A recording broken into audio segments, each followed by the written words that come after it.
भारत की शान जम्मू कश्मीर, जिसके बिना देश की सांस्कृतिक और कुदरती खूबसूरती को बयां कर पाना नामुमकिन है। धार्मिक और सांस्कृतिक पर्यटन से लेकर साहसिक पर्यटन जहां विकास की नई गाथा लिख रहा है, उसी जम्मू कश्मीर के पर्यटन को पंख लगने की अब नई संभावना जगी है।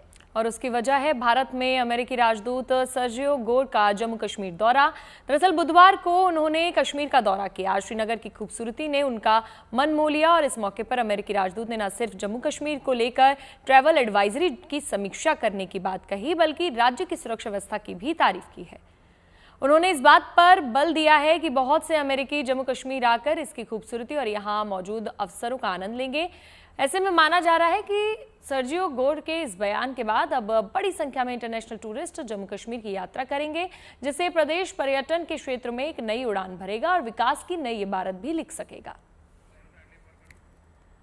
तो कश्मीर की खूबसूरती की जमकर तारीफ की है सर्जियो गोर ने और इसीलिए इसका नाम भी अब और तेजी से बढ़ रहा है। विदेशी सैलानियों से गुलजार ये प्रदेश होगा, उन्होंने कहा है। तो नई उड़ान की तैयारी है अब एक कश्मीर में।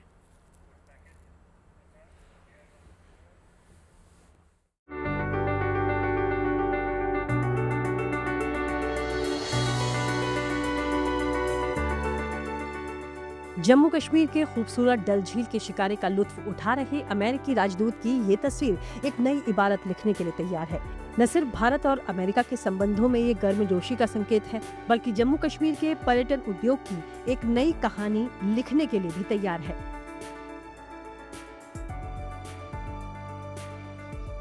अमेरिका के भारत में राजदूत सर्जियो गोर ने बुधवार को जम्मू कश्मीर का दौरा किया। वो कश्मीर, जिसे धरती का जन्नत कहते हैं, जहां डल झील पर तैरते हाउस बोट और शिकारे की सवारी सैलानियों को एक अलग ही दुनिया में ले जाती है। वो कश्मीर जहां खूबसूरती जर्रे जर्रे में बिखरी है, जहां मनमोहक पर्वत श्रृंखलाएं, हरे भरे मैदान, कल कल बहती निर्मल नदियां और समृद्ध सांस्कृतिक विरासत सैलानियों को खूब भाती है। ट्यूलिप फूलों का दीदार करने जहां हर साल देश विदेश से लाखों की तादाद में सैलानी पहुंचते हैं और हर साल पर्यटकों का एक नया रिकॉर्ड बनता है, तो हर मौसम में रंग बदलने वाले चिनार के खूबसूरत पेड़ों के दीदार के बगैर मानो कश्मीर की खूबसूरती अधूरी सी ही लगती है।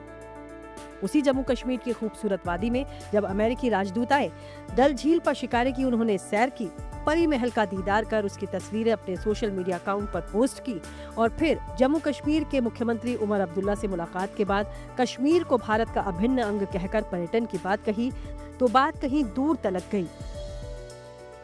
Here knows I'm the U.S. ambassador to India, and this is an important part of India, and so I'm here visiting for the first time. It is an incredibly beautiful place, and so I'm thrilled to be here, thrilled to see this place. We just had a very good meeting, and we have some follow-ups that we hope to take back to Washington, back to Delhi.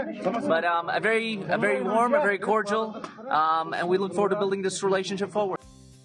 अमेरिकी राजदूत ने अपनी बात को आगे बढ़ाते हुए कहा कि जम्मू कश्मीर में पर्यटन की काफी संभावनाएं हैं। सर्जियो गोर ने जम्मू कश्मीर को लेकर अमेरिका की ओर से जारी यात्रा चेतावनी पर भी अपनी बात कही, जो इस बात का संकेत है कि अमेरिका जल्द ही जम्मू कश्मीर को लेकर अपनी ट्रैवल एडवाइजरी में बदलाव कर सकता है। दरअसल पिछले साल हुए पहलगाम आतंकी हमले के बाद अमेरिका ने चेतावनी जारी की थी। अब सर्जियो गोर ने इस बात पर जोर दिया कि अमेरिकी टूरिस्ट को यहाँ आने से बेहद खुशी होगी। This is a beautiful area. I think a lot of Americans would enjoy coming here and seeing the beauty and the opportunities that exist here. Jammu Kashmir से धारा 370 हटने के बाद ये किसी अमेरिकी राजदूत का पहला दौरा है। गोर को राष्ट्रपति ट्रंप का करीबी माना गया है। अब जब गोर ऐसी बात कह रहे हैं, तो माना जा सकता है कि जम्मू कश्मीर को लेकर अमेरिका एक नए नजरिए के साथ सामने आ सकता है और अमेरिकी सैलानियों के जम्मू कश्मीर दौरे से राज्य की छवि न सिर्फ इंटरनेशनल लेवल पर और बेहतर होगी, बल्कि इस प्रदेश के पर्यटन को भी चार चांद लग जाएंगे। भारत में अमेरिका के उच्चायुक्त सर्जियो गोर की तरफ से कश्मीर में दिए गए बयान के बाद जम्मू कश्मीर में, खासतौर से कश्मीर में पर्यटन से जुड़े लोग काफ़ी गदगद है, क्योंकि अमेरिका ने पहले ही आतंकवाद शुरू होते ही कश्मीर में पर्यटकों की आवाजाही पर गाइडलाइन शुरू की थी। लेकिन अब अमेरिका के एम्बेसडर की तरफ से कश्मीर आकर ये बयान देना कि कश्मीर के हालात न सिर्फ बेहतर है, बल्कि कश्मीर बहुत ही खूबसूरत जगह है, वो कहीं ना कहीं देश के साथ साथ अंतर्राष्ट्रीय पर्यटकों को भी कश्मीर की ओर जो है रागिब कराएगा और कश्मीर में पर्यटन उद्योग को बड़ा फायदा मिल सकता है। दरअसल अगर कश्मीर की इकोनॉमी या अर्थव्यवस्था की बात की जाए तो पर्यटन जम्मू कश्मीर में, खासतौर से कश्मीर में इकोनॉमी का एक बड़ा पिलर भी है और इससे कश्मीर के कई सारे लोगों का रोजगार जुड़ा हुआ है। कश्मीर में पिछले कई सालों के दौरान पर्यटक में बड़ा इजाफा तो हुआ है, लेकिन अमेरिका के राजदूत की तरफ से न सिर्फ कश्मीर में एक बयान देने के बाद बल्कि साथ ही साथ कश्मीर की अलग अलग जगहों पर, खासतौर से डल झील में शिकारे की सैर के बाद और वो तस्वीरें सोशल मीडिया पर शेयर करके अपने कमेंट देने के बाद एक बेहतर जो है संकेत और एक बेहतर मैसेज दुनिया भर में जाएगा। तारिक लोन के साथ गुड न्यूज टुडे के लिए अशरफ वानी, श्रीनगर से। तो अमेरिकी राजदूत के जम्मू कश्मीर दौरे और इस प्रदेश को लेकर कही गई बातों से यहाँ के पर्यटन उद्योग से और भी फलने फूलने की संभावना बढ़ी है, जिससे कि पूरे राज्य के विकास को गति मिलेगी। और इस ताज़ा हालात पर क्या कहना है जम्मू कश्मीर के लोगों का, आइए आपको वो भी सुनवा देते हैं। फिर ये कश्मीर जो राजदूत ने बोला वो सही बोला है, यहाँ पर लोगों को आना चाहिए। तो फिर से जो आज से 10 साल 15 साल 20 साल पहले जो पढ़ा था और पढ़ते थे बच्चे लोग कि कश्मीर का जो जल सरोवर है, हाउस बोट है, उसका जो उसको उनकी जो आमदनी है सही मायने में फिर से उसको आमदनी होगी और उनको जो 2 पैसा मिलेंगे तो उसके भी बाल बच्चे हैं, उसका जो एजुकेशन है, उसका जो बच्चों का हायर एजुकेशन है, उसको जो खुद की जो रिक्वायरमेंट है वो पूरी हो सकती है। कश्मीर आज से नहीं सदियों से बहुत ही खूबसूरती चीज़ है और यहाँ आने के लिए बहुत से देश के लोग भी उतावले रहते हैं और हमारे देश के तो लोग आते ही जाते रहते हैं, क्योंकि सबको घूमने फिरने का ज़्यादा शौक होता है। कार्यालय कार्य दिनचर्या के कार्य में जो व्यस्त होते हैं, कुछ समय निकाल के इस शहर को देखना चाहते हैं। इतनी खूबसूरत वादियाँ जो है शायद कहीं नहीं मिलती है, जो कि यहाँ आज मिल रही है। बहुत ही खूबसूरत प्यारा शहर है। इसी के साथ में वहीं जम्मू कश्मीर को लेकर अमेरिका के रुख में आए बदलाव और इससे राज्य के पर्यटन उद्योग के विकास की जो नई संभावना जगी है, उसे लेकर भारत के पूर्व राजदूत महेश सचदेव ने भी अपना नजरिया हमसे साझा किया है। आइए सुनते हैं। पहली बात तो ये कि अमेरिकी पर्यटकों के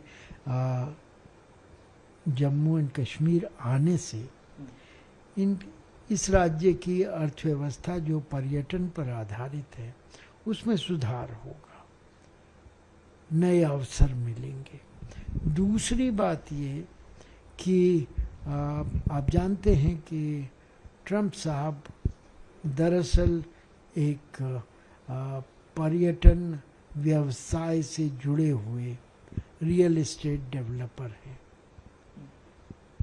चाहे वो ट्रंप टावर बना रहे हों, चाहे ताजमहल लास वेगास में बना रहे हों, चाहे अन्य जगहों पर, यहाँ तक कि बम्बई और गुड़गांव में भी ट्रंप टावर बन रहे हैं। तो मैं ये भी याद दिलाना चाहूँगा कि पिछले साल जब गाज़ा पर उन्होंने अपना पीस प्लान उद्घोषित किया था, तो उसमें गाज़ा को एक मेडिटेरेनियन रिवेरा बनाने की उन्होंने संतुति की थी। तो रियल एस्टेट उनके दिमाग से दूर नहीं रहता है और अगर वो अमेरिकी पर्यटकों के आने की बात करते हैं और अगर ये धारा तीव्र होती है तो कल को वो इस वर्जिन टेरिटरी में जहाँ विदेशी होटल वगैरह कम हैं, वहाँ पर ट्रंप साहब के लिए एक नए प्रोजेक्ट की घोषणा कर सकते हैं। देखिए, विदेशी मामलों के जानकार सुशांत सरीन ने भी जम्मू कश्मीर को लेकर अमेरिकी राजदूत सर्जियो गोर के रुख की तारीफ की है। उन्होंने उम्मीद जताई है कि अब बड़ी संख्या में अमेरिकी सैलानी जम्मू कश्मीर की यात्रा करेंगे। आपको बता दें, इससे राज्य के पर्यटन उद्योग का काफी विकास हो सकेगा। अमेरिकी राजदूत आकर के स्वीकार करते हैं कि कश्मीर जो है वो भारत का एक अभिन्न अंग है और भारत का एक बहुत महत्वपूर्ण इलाका है, तो मेरे ख्याल इसका तो स्वागत करना चाहिए। एक ज़माना ये था कि अमेरिका कभी इस तरीके के बयानात नहीं देता था। तब भी इस जो वास्तविकता है कि कश्मीर भारत का एक अभिन्न अंग है, उस पर कोई फ़र्क नहीं पड़ता था। लेकिन अगर अमेरिका और बाकी देश जो हैं, वो इस वास्तविकता को अब मानते हैं और पहचानते हैं, तो मेरे ख्याल ये भारत के लिए एक अच्छी खबर है। दूसरी चीज़ ये कि जब वो ये कहते हैं कि जो ट्रैवल एडवाइज़री इशू करते हैं अपने लोगों को, अ, वो अभी तक तो ये रही है कि यहाँ पर बहुत खतरा है, तो इसलिए आप यहाँ पर सफ़र ना करें। लेकिन ये भी एक नई वास्तविकता जो है कश्मीर की कि वहाँ पर पर्यटक जो हैं वो बड़े आज़ादी से घूम सकते हैं। कानून व्यवस्था की जो स्थिति है या आतंकवाद की जो स्थिति है वो बहुत बढ़िया हो गई है। आतंकवाद लगभग कमर उसकी तोड़ दी गई है। तो उस वास्तविकता को भी अब वो पहचान रहे हैं और इसलिए वो ये कह रहे हैं कि हम ये पेशकश करेंगे कि वो ट्रैवल एडवाइज़री को अमेंड किया जाए ताकि यहाँ पर पर्यटक आ सकें, जो कश्मीर के लिए भी बड़ी अच्छी चीज़ है, क्योंकि जम्मू कश्मीर में अगर पर्यटक आते हैं, ख़ास तौर पर विदेशी पर्यटक, क्योंकि देसी पर्यटक तो जा ही रहे हैं, लेकिन अगर विदेशी आते हैं तो जो वहाँ पर अर्थव्यवस्था है उसको और बल मिलता है, उसमें और तरक्की होने की गुंजाइश रहती है। और इसी बीच आपको जम्मू कश्मीर में विकास की नई गाथा लिख रहे भारतीय ट्रेन की तस्वीर दिखाते हैं, जहां श्री माता वैष्णो देवी कटरा से बनिहाल के बीच 111 किलोमीटर लंबा रेल मार्ग अब पूरी तरह से चालू हो चुका है, जो कि कश्मीर घाटी को देश के बाकी हिस्सों से जोड़ता रहा। और रेल मंत्रालय ने इस नवनिर्मित ब्रॉडगेज रेल खंड पर ट्रेनों की अधिकतम रफ्तार को बढ़ाकर 100 किलोमीटर प्रति घंटा भी कर दिया है। आपको बता दें, इससे पहले रूट पर गति सीमा 75 से 85 किलोमीटर प्रति घंटा थी। इंजीनियरिंग कौशल का शानदार नमूना है और इसे पूरे 111 किलोमीटर लंबे ट्रैक का लगभग 97% हिस्सा बेहद जटिल सुरंगों और ऊंचे पुलों से होकर गुजरता है। यानी कि जम्मू कश्मीर की खूबसूरत वादी का सफर अब पहले से भी ज्यादा रोमांचक और तेज हो सकेगा।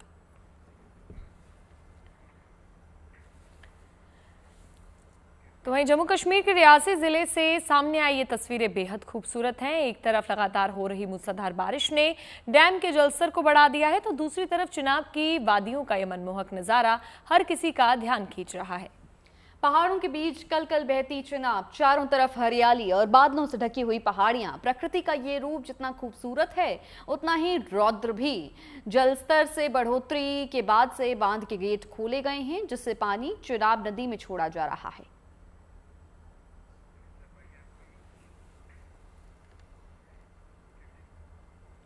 मौसम की आगमिचोली के बीच हेमकुंड साहिब की यात्रा निरंतर जारी है। यहाँ रुक रुक कर हो रही बारिश श्रद्धालुओं के सामने कुछ चुनौतियां जरूर पेश कर रही है, लेकिन इससे भक्तों के जोश में कोई कमी नहीं है। इस उत्साह का अंदाजा इसी बात से लगाया जा सकता है कि इस बार हेमकुंड साहिब पहुंचने वाले श्रद्धालुओं की संख्या ने नया रिकॉर्ड बना दिया है।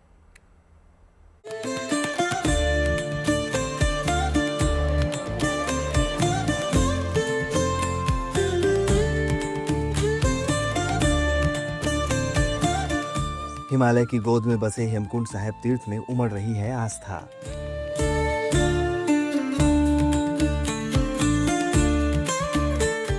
समुद्र तल से करीब 14,000 फीट की ऊंचाई पर पवित्र गुरुद्वारे में लगी है श्रद्धालुओं की भीड़।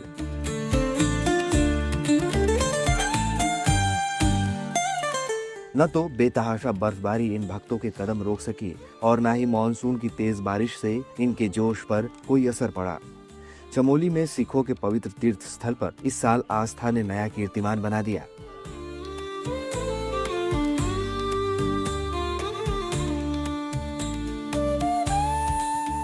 इस साल हेमकुंड साहिब के कपाट 23 मई को खुले थे। अब तक 2,62,000 से ज्यादा श्रद्धालु हेमकुंड साहिब गुरुद्वारे में मत्था टेक चुके हैं। श्रद्धालुओं की इस संख्या ने पिछले कई वर्षों का रिकॉर्ड तोड़ दिया है। गुरु महाराज की अपार बख्शिश हुई है।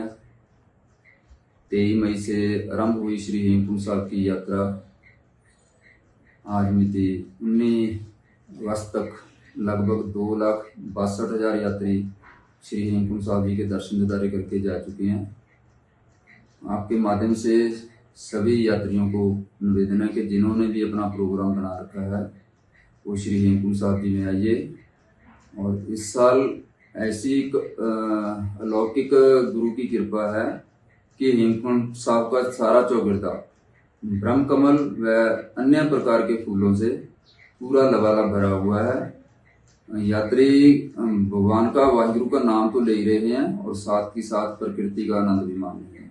वाहिगुरु जी का खालसा। हेमकुंड साहिब तीर्थ सिखों के 10वें गुरु श्री गुरु गोविंद सिंह जी को समर्पित है। इस तीर्थ स्थल के साथ करोड़ों श्रद्धालुओं की अनंत आस्था जुड़ी है। यहाँ पहुँचने के लिए श्रद्धालुओं को करीब 19 किलोमीटर की कठिन पैदल यात्रा करनी पड़ती है। यहाँ के पवित्र सरोवर में स्नान के बाद सभी श्रद्धालु दरबार साहिब में गुरु ग्रंथ साहिब के दर्शन करते हैं और गुरुवाणी के साथ अपनी यात्रा संपन्न करते हैं। इस साल हेमकुंड साहिब की यात्रा शुरू होने के बाद से चमोली में मौसम कई बार करवट ले चुका है। यात्रा शुरू होते समय यहाँ जमकर बर्फबारी हो रही थी और अब लगातार हो रही बारिश रोज नई चुनौतियाँ पेश कर रही है। ऊंचे पहाड़ों पर होने की वजह से इस तीर्थ स्थल पर कई बार लोगों को ऑक्सीजन की कमी से परेशानी भी होती है, लेकिन इन तमाम मुश्किलों के बावजूद हेमकुंड साहिब पहुंचने वाले श्रद्धालुओं के उत्साह में कोई कमी नहीं आई। नौजवानों के साथ साथ तमाम बुजुर्ग भी आस्था की शक्ति से इस यात्रा को पूरा कर रहे हैं। इस बार हेमकुंड साहिब की यात्रा 10 अक्टूबर तक चलेगी। ऐसे में उम्मीद की जा रही है कि इस साल श्रद्धालुओं की संख्या एक नया कीर्तिमान बनाएगी। चमोली से कमल नयन सिलोड़ी के साथ bureau report, good news today.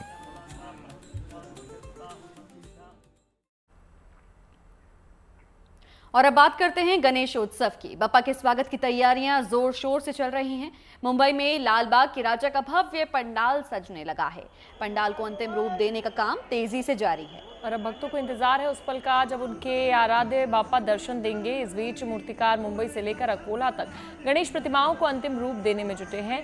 कहीं पर मिट्टी को आकार दिया जा रहा है तो कहीं पर बाप्पा की प्रतिमा पर रंगों की आखिरी परत चढ़ रही है। तो वहीं आपको बता दें, हर प्रतिमा में बस एक ही भाव है। पूरे देश में गणेशोत्सव की धूम दिखाई देने लगी है। भक्त तैयार हैं और पंडाल तैयार हो रहे हैं। अब इंतजार है तो बस बप्पा के आगमन का।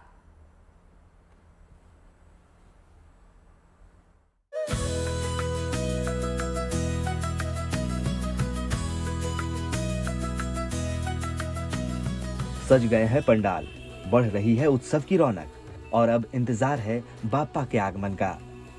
गणेशोत्सव में अब कुछ ही दिन बाकी हैं और मुंबई में इस पर्व का उल्लास अभी से दिखने लगा है। सबसे ज्यादा बेसब्री लाल बागचा राजा के दर्शन की है। फिलहाल लाल बागचा राजा के पंडाल को खूबसूरत नक्काशी से सजाया जा रहा है। पंडाल का काम तेजी से पूरा किया जा रहा है। बाप्पा की प्रतिमा भी आकार ले चुकी है, लेकिन प्रतिमा से पर्दा गणेशोत्सव के दिन ही हटेगा। मैं आपको बताऊं कि लालबाग के राजा जहां पर स्थापित हैं, इस जहां पर उनकी प्रतिमा बनाने का काम चल रहा है, मैं उस जगह पे मौजूद हूं। ये आप देख रहे हैं तस्वीर, चारों तरफ से पैक किया गया है और यहां पर ही लालबाग के राजा को बनाने का काम जो है शुरू है। आप देखें, बैरिकेड्स वगैरह सारे लगा दिए गए हैं। नॉर्मली यहाँ पर किसी को आने जाने अब नहीं दिया जा रहा है, लेकिन जो कोई भी लालबाग के राजा की उस पत्थर वाली प्रतिमा को जाकर श्रद्धा करना चाहता है, पूजा करना चाहता है, तो वो यहाँ पहुंच जाते हैं। खास बात यह है कि वो जगह है जिसे मन्नत की लाइन कही जाती है, मन्नत की कतार कही जाती है। यही वो जगह है जहां पर 8-10 घंटे लाइन में खड़े होने के बाद बप्पा के पास पहुंचा जाता है, तब जाकर के उनके पैर छूने का मौका मिलता है। थोड़ा सा देखें किस तरीके से, एक बहुत ही भव्य तरीके से यहाँ पर लालबाग के राजा का दरबार सजाने का काम जो है शुरू है। मुंबई के लाल बागचा राजा देश के सबसे प्रसिद्ध गणपति पंडालों में शामिल है। लाल बागचा राजा के दर्शन के लिए हर साल देश विदेश से लाखों श्रद्धालु मुंबई पहुंचते हैं। आम लोगों के साथ साथ नेता, अभिनेताओं और उद्योगपतियों का तांता लगा रहता है। तैयारियां बता रही हैं कि इस बार भी लाल बागचा राजा के पंडाल का दिव्य स्वरूप दिखने वाला है। मुंबई ही नहीं, देश के तमाम हिस्सों में इन दिनों गणेश चतुर्थी की तैयारियां जोरों पर है। अकोला में मूर्तिकार दिन रात बाप्पा के प्रतिमाओं को अंतिम रूप देने में जुटे हैं। यहाँ बनने वाली इन मूर्तियों की डिमांड अकोला के साथ साथ अमरावती, नागपुर, यवतमाला और जलगांव तक है। बाप्पा का त्योहार जो है वो बस अब कुछ ही दिन बचे हैं इस लाडले के त्योहार को, और लाडले बाप्पा जो है हर घर में, हर सार्वजनिक पंडाल में जो है विराजमान होने में जो है सभी भक्त जो है बड़े आतुर है। उससे पहले मूर्ति कलाकार जो है बापा की जो बड़ी बड़ी विशाल मूर्तियां जो है लगभग 3 फीट से तो लेकर 25 या 30 फीट की मूर्तियां इस सिद्धिविनायक आर्ट कार्यशाला में बन रही है। और ये लाल बाग की मूर्ति है जो अकोला जिले के अकोट की है। मानो इनकी महारत लाल बाग के राजा की सबसे ज्यादा मूर्तियों की डिमांड जो है शिवा भाऊ के पास रहती है। और शिवा भाऊ लगभग 3 फीट से लेकर 3 फीट या 5 फीट की जो मूर्तियां है वो मिट्टी की बनाते हैं। और बाकी जो बड़ी मूर्तियां जो है वो इन मूर्तियों को आप देख सकते हो कि कितनी सुंदर मूर्ति यहाँ पर है। मानो बापा प्रत्यक्ष हमारे साथ, हमारे जेएनटी के दर्शकों के साथ जो है बोलते नजर आ रहे हैं। इतनी आंखों में उनकी रौनक है। और इस मूर्तियों को लगभग अब आखिरी हाथ लगाने में जो है कलाकार यहाँ पर जुट चुके हैं। आप देख सकते हो कि यहाँ पर 3 फीट से लेकर तो 25 से 30 फीट की बड़ी मूर्ति बनती है। यहाँ मिट्टी की छोटी प्रतिमाओं से लेकर 30 फीट की विशाल प्रतिमाएं तैयार की जा रही हैं। यहाँ के कलाकारों की खासियत ये है कि ये मुंबई के मशहूर लाल बागचा राजा जैसी गणपति प्रतिमाएं तैयार करते हैं। इन प्रतिमाओं का निर्माण अब अंतिम चरण में है। कुछ प्रतिमाएं तैयार हैं और कुछ बहुत जल्द तैयार होने वाली है। जैसे जैसे गणेशोत्सव की तारीख करीब आ रही है, महाराष्ट्र समेत पूरे देश में बाप्पा के भक्तों का जोश बढ़ता जा रहा है। अब भक्तों को बेसब्री से उस पल का इंतजार है जब वो बाप्पा के आगमन पर उनका भव्य स्वागत करेंगे। अकोला से धनंजय साबले के साथ मुंबई से Dharmendra Dubey, good news today.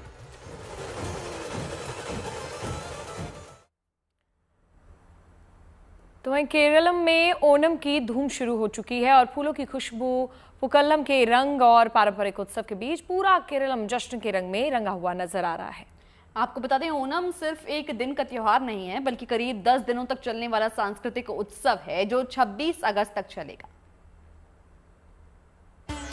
Thiruvananthapuram में ओणम फेस्टिवल के दौरान कलाकार अलग अंदाज में नजर आए। ये भगवान की तरह दिखने वाली वेशभूषा में लोगों के बीच पहुंचे। ऐसे में ओणम का पर्व आस्था और परंपरा की अनोखी छवि लेकर एक बार फिर केरलम में जीवंत हो उठा है। लोगों ने फूलों से खूबसूरत रंगोली बनाई, फिर सभी ने एकत्रित होकर रंगोली के इर्द गिर्द लोक नृत्य किया। ओणम महज एक त्योहार नहीं बल्कि केरलम की संस्कृति, परंपरा, प्रकृति और सामूहिक खुशियों का उत्सव है। इसमें पूरा समाज एक साथ शामिल होकर खुशियां मनाता है। यहाँ केले के पत्ते पर पारंपरिक व्यंजनों को परोसा जाता है। समाज के सभी लोग एक साथ बैठकर भोजन करने की परंपरा निभाते हैं। ओण सघा सिर्फ खाना नहीं बल्कि साथ बैठने, मिल बांटकर खुशियां मनाने और सामुदायिक एकता का प्रतीक है। ओणम दरअसल एक ऐसी भावना का नाम है जिसमें समृद्धि है, समानता है, भाईचारा है और अपनी संस्कृति पर गर्व है। Bureau report, good news today. आज सावन की कर लेते हैं क्योंकि सावन में शिव भक्ति के रंग बिखरे हैं तो आस्था भी उमंग पर नजर आ रही है। देश भर के शिवालयों में भोलेनाथ के दर्शन के लिए भक्तों का तांता लगा हुआ है। हर तरफ हर हर महादेव का जय घोष है। पहली तस्वीर मुंगेर से हम आपको दिखा रहे हैं जहां पर कांवड़ यात्रा में आस्था का सैलाब उमड़ा हुआ है। कांवड़िए भक्ति के रंग में रंगे हुए दिखाई दे रहे हैं। वहीं बाबा धाम में बाबा बैद्यनाथ के दर्शन के लिए भक्तों की लंबी कतारें हैं। हर कदम पर शिव नाम का जय घोष है। उत्तर प्रदेश के पीलीभीत में जंगलों के बीच बसे कत्तरनाथ धाम का अलग नजारा है। यहाँ पर प्रकृति की गोद में शिव आराधना का अद्भुत संसार दिखाई दे रहा है। और ऐसी ही तस्वीर मध्य प्रदेश के राजगढ़ से भी सामने आई है जहां पर लाखों पार्थिव शिवलिंग बनाने का संकल्प लिया गया है। 5 लाख से ज्यादा पार्थिव शिवलिंगों के निर्माण का लक्ष्य रखा गया है। यानी मिट्टी के कण कण में महादेव का नाम है। तो यही तो सावन है जहां भक्ति सिर्फ मंदिरों में नहीं बल्कि हर भक्त के मन में महादेव बनकर बरस जाती है। किया गया है। बात है कि लड़का लोग जो है ना काफी उत्साहवर्धक लड़का है। ये लोग प्रत्येक साल कुछ न कुछ नया नया स्कीम लेके आता है और हमको बोलता है इसको बनाने के लिए। तो भोलेनाथ की कृपा से बनाते हैं। और इस बार जो है ये सब बिच्छू है, सांप है, कछुआ है, ये जीव जंतु जितने हैं सब मतलब इतना भोले जी सबको मानते हैं। तो वो दर्शाता है, लोग ये कहना चाह रहा है कि पेड़ पौधा के अलावा पशु पक्षी जीव जंतु का भी संरक्षण करना चाहिए। इस बार सावन मेला में इस बार कुछ अलग किए हैं जो हमारे कछुआ, जो हमारे जीव जंतु हैं, जो सबसे घातक जीव में इनका नाम आता है, उन पे अपने भोलेनाथ को, अपने महादेव को विराजमान किया है। उसी रूप को दर्शाने का कोशिश की हम लोग। अब कोलकाता के हावड़ा के 30 शिव भक्तों के जत्थे वाली इस कावड़ को देखिए। इसमें रामायण के प्रसंग को दर्शाने का प्रयास किया गया है, जिसमें भगवान श्री राम को समुद्र तट पर शिव जी की पूजा करते हुए दिखाया गया है। लगभग 200 किलो वजन की इस कावड़ के साथ शिव भक्त बाबा धाम के भगवान भोले शंकर को जल अर्पित करने जा रहे हैं।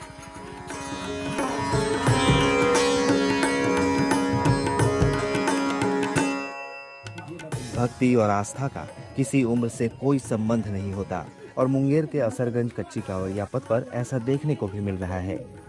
देखिए महज 11 साल की इस बच्ची को, जो कठिन साधना के साथ बैद्यनाथ धाम की ओर बढ़ती चली जा रही है।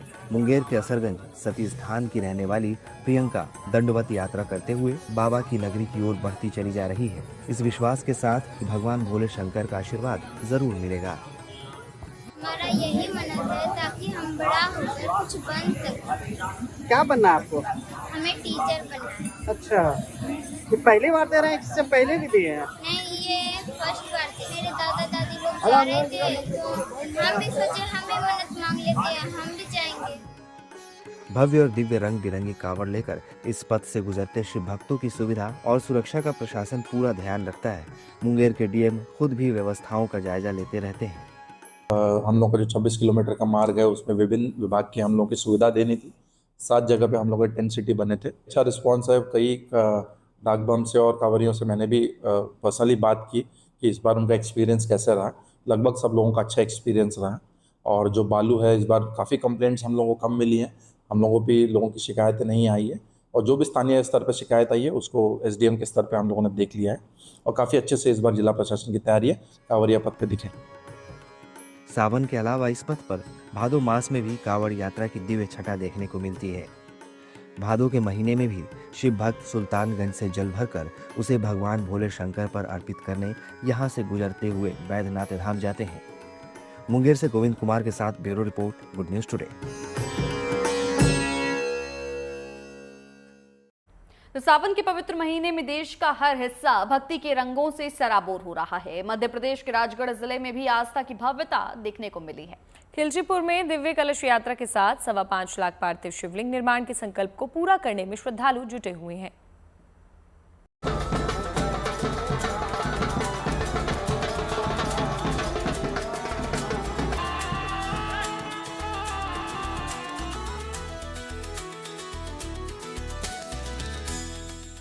भगवान शिव की आराधना और उनका आशीर्वाद प्राप्त करने का पवित्र महीना।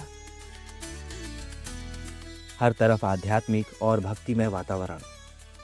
मध्य प्रदेश के राजगढ़ जिले का खिलचीपुर भी भक्ति के रंग में सराबोर है।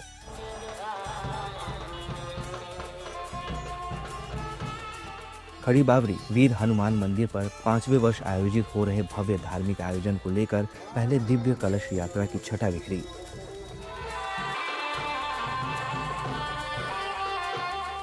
बैंड बाजे की गूंज के बीच महिलाएं सिर पर जल से भरे कलश लेकर मंगल गीत गाते हुए विशाल शोभा यात्रा में शामिल हुई। खिलचीपुर के लालदास जी मंदिर में सोमवार को पूजा अर्चना के बाद ये कलश यात्रा निकली, जिसका रास्ते में जगह जगह भव्य स्वागत किया गया और खड़ी बाबरी वीर हनुमान मंदिर पहुंचकर इस शोभा यात्रा का समापन हुआ। इसके साथ ही पार्थिव शिवलिंग का निर्माण भी शुरू हो गया है। इस आयोजन के तहत 5.25 लाख पार्थिव शिवलिंग बनाने का संकल्प लिया गया, जिसे पूरा करने में महिलाएं पूरे भक्ति भाव से जुट गईं।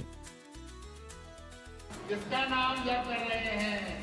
राम जी के नाम का जप कर रहे हैं। इसके साथ श्री शिव महापुराण कथा में कथा व्यास पंडित श्री राम पांडे ने श्रद्धालुओं को शिव महिमा सुनाने का सौभाग्य मिला। उन्होंने पार्थिव शिवलिंग के पूजन अभिषेक का महत्व भी समझाया। पार्थिव का रोज निर्माण करना, रोज अभिषेक करना और नित्य प्रति विसर्जन करना। तो कलयुग में पार्थिव का जितना महत्व है, इतना संसार में किसी शिवलिंग का महत्व नहीं है। पूजन, अभिषेक और विसर्जन के इस कार्यक्रम में श्रद्धालु पूरी आस्था और भक्ति के साथ शामिल हुए।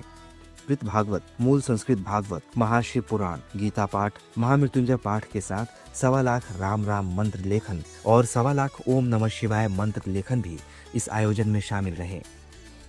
इस आयोजन के माध्यम से सभी की सुख, समृद्धि, ऐश्वर्य, लक्ष्मी और आरोग्यता की कामना की गई। राजगढ़ से पंकज शर्मा के साथ bureau report, good news today.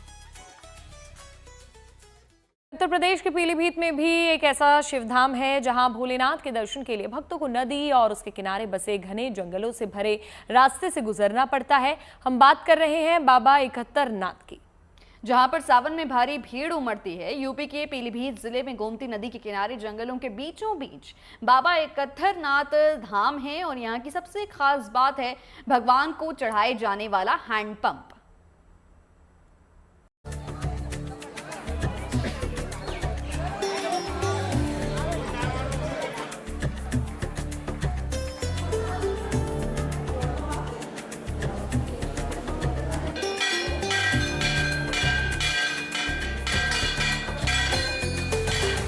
Uttar Pradesh के पीलीभीत में एक ऐसा मंदिर है जहां सावन के महीने में श्रद्धालुओं की भीड़ उमड़ती है। मंदिर पूरनपुर तहसील क्षेत्र में है और यहां पुन्नापुर टांडा गांव के पास घने जंगलों के बीच मौजूद है बाबा 71 नाथ धाम, जहां पर मौजूद शिवलिंग का जलाभिषेक करने के लिए बड़ी संख्या में श्रद्धालु पहुंचते हैं। घने जंगलों में मौजूद इस मंदिर तक पहुंचने का रास्ता आसान नहीं है। यहाँ भक्तों को पहुंचने के लिए घने जंगलों के बीच से गुजरना पड़ता है। कोई जंगल के रास्ते से मंदिर पहुंचता है तो कोई गोमती नदी के किनारे से होकर बाबा के दरबार तक पहुंचता है। गोमती नदी के किनारे बसा बाबा 71 नाथ का धाम श्रद्धालुओं के लिए आस्था का बड़ा केंद्र है। धार्मिक मान्यता के मुताबिक महर्षि गौतम के शाप से मुक्ति पाने के लिए देवराज इंद्र ने भगवान शिव की आराधना की। फिर भगवान शिव के आदेश पर इंद्र ने एक ही रात में गोमती तट पर 101 शिवलिंग स्थापित करने का संकल्प लिया। उसी शिवलिंग में ये 71वें नंबर का शिवलिंग है। इसी वजह से इस स्थान को 71 नाथ के नाम से जाना जाने लगा।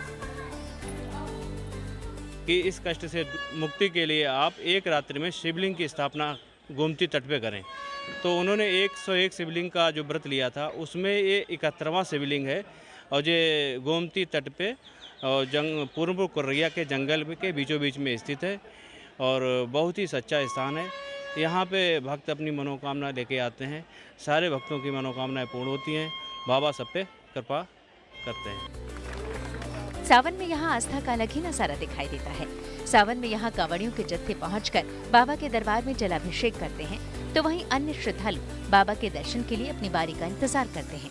यहाँ श्रद्धालु घंटियों को बजाकर बाबा से अपनी मनोकामना के पूरा होने की गुहार लगाते हैं। यहाँ जंगल के बीचों बीच में स्थित होते हुए भी यहाँ पे प्रत्येक वर्ष और वर्ष भर मेला लगा रहता है लगभग, और किसी भी वन्य जीव का यहाँ पे किसी प्रकार का कोई भय नहीं है। ना तो कभी किसी जानवर ने किसी श्रद्धालु पे हमला किया है। यहाँ भक्त भगवान शिव को फूल, बेलपत्र और जल तो चढ़ाते ही हैं, लेकिन मन्नत पूरी होने के बाद कई श्रद्धालु यहाँ हैंडपंप लगवाते हैं। मंदिर परिसर से लेकर गोमती नदी के किनारे तक जहाँ नजर जाती है वहाँ तक केवल हैंडपंप दिखाई देते हैं। यहाँ पर एक साथ कई हैंडपंप लगे हैं।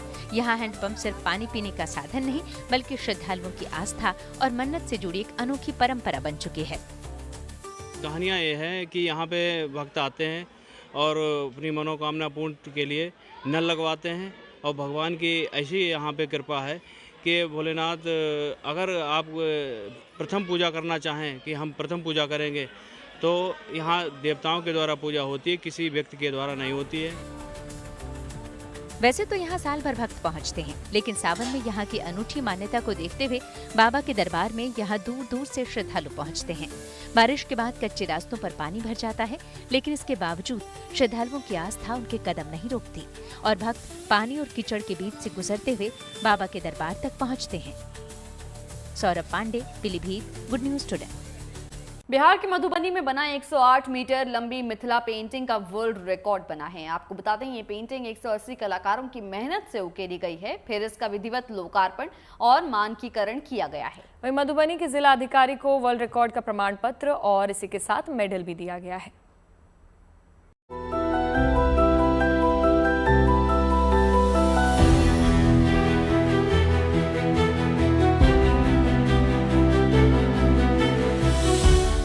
अपनी अद्भुत कला के लिए दुनिया में मशहूर मिथिला पेंटिंग ने एक नया कीर्तिमान स्थापित किया है।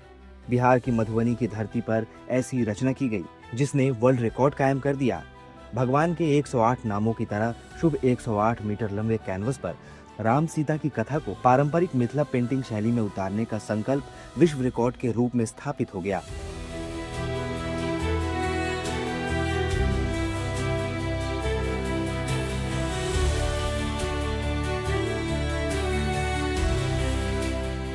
मधुबनी जिले के सौराठ स्थित मिथिला चित्रकला संस्था के 180 कलाकारों ने मिलकर 108 मीटर लंबी विशाल मिथिला पेंटिंग तैयार की। पद्मश्री से सम्मानित 3 लोक कलाकारों के मार्गदर्शन में इसे आकार दिया गया। इस पेंटिंग की खासियत सिर्फ इसका विशाल कलेवर नहीं है, बल्कि इसमें रामचरितमानस के प्रसंगों और श्लोकों को मिथिला कला की पारंपरिक शैली में चित्रित किया गया है।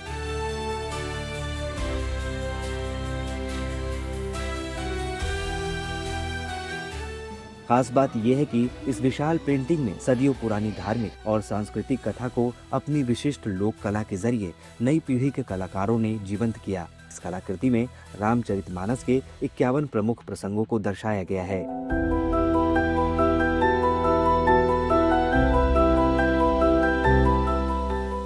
बिहार के मिथिला क्षेत्र में ये विशिष्ट कला देश दुनिया में अपनी अलग पहचान बना चुकी है।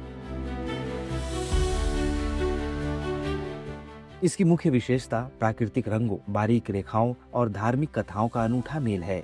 इसमें कैनवस या दीवार का कोई भी हिस्सा खाली नहीं छोड़ा जाता, बल्कि खाली जगहों को फूलों, पत्तियों और ज्यामितीय आकृतियों से भरा जाता है। पारंपरिक रूप से इसे बांस की तीलियों, माचिस की तीलियों और उंगलियों से बनाया जाता है। इसमें देवी देवताओं और सूरज, चांद, पेड़ पौधे जैसे प्रकृति के चित्र उकेरे जाते हैं। इस चित्रकला की विशेष वस्तु प्रतीकात्मक होती है, जैसे कि मछली सौभाग्य और उर्वरता का प्रतीक होती है। ये भरनी, कचनी, तांत्रिक, गुदना और कोवर शैलियों में बनाई जाती है और चित्र जन्म, विवाह और त्योहारों जैसे शुभ अवसरों से भी संबंधित होते हैं। मिथिला पेंटिंग यानी मधुबनी की ये विशेष और बारीक कला साड़ियों, दुपट्टा, बैग सब पर भी उकेरी जाती है, जिसकी डिमांड भी काफी है। और अब 108 मीटर लंबे कैनवस पर उकेरे गए रामचरितमानस के प्रसंगों ने इस चित्रकला की उपलब्धियों में एक नया ऐतिहासिक आयाम जोड़ दिया है। यही नहीं, इस अनूठी पहल में कलाकारों को वैश्विक बाजार से जोड़ने के लिए एक ई-कॉमर्स पोर्टल भी शुरू किया गया है। दिल्ली से संजय शर्मा के साथ bureau report, good news today. चलिए, इन तमाम खबरों के बाद लंच टाइम में आज के लिए बस इतना ही। देश और दुनिया की तमाम पॉजिटिव खबरों को देखने के लिए बने रहिए गुड न्यूज टुडे के साथ।